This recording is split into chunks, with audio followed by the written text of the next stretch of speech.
Bonjour, bienvenue sur la chaîne Fabuleuse Corée.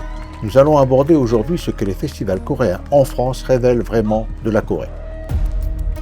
Quand on entre dans un festival coréen, on a souvent la même impression. Tout est propre, organisé, fluide, les stands sont alignés, les horaires respectés, les bénévoles discrets mais efficaces.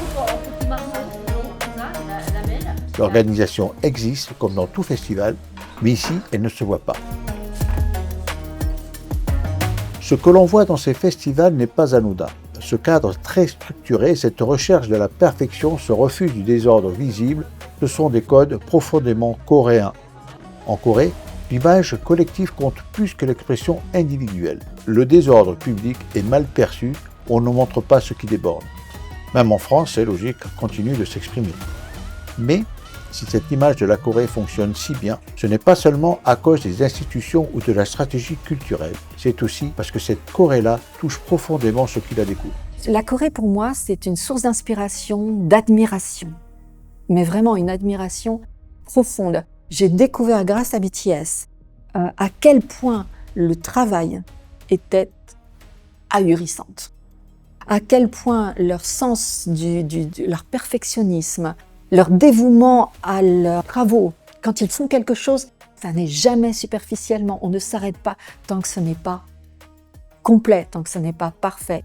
Et la culture coréenne aussi, l'attachement qu'ils ont à toute une mythologie, que ce soit l'attachement à l'histoire, que ce soit l'attachement à leur patrimoine culturel, la fierté qu'ils ont de leur pays, de leur parcours, c'est quelque chose qui m'a touchée énormément.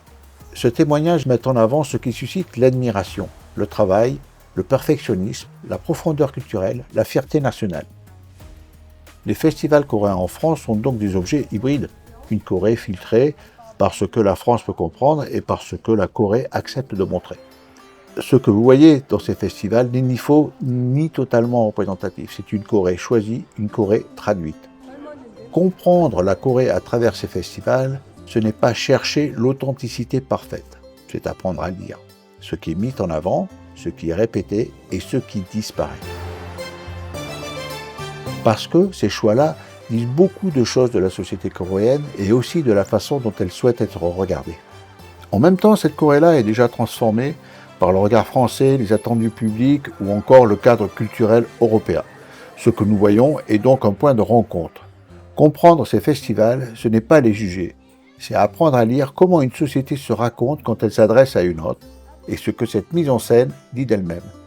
Si cette Corée vous touche, vous inspire ou vous interroge, alors peut-être que la prochaine fois que vous entrerez dans un festival coréen, vous ne regarderez plus seulement ce qui est montré, mais aussi ce qui est rendu invisible. Ici, on ne cherche pas la Corée parfaite, on apprend à lire la Corée telle qu'elle se présente au monde.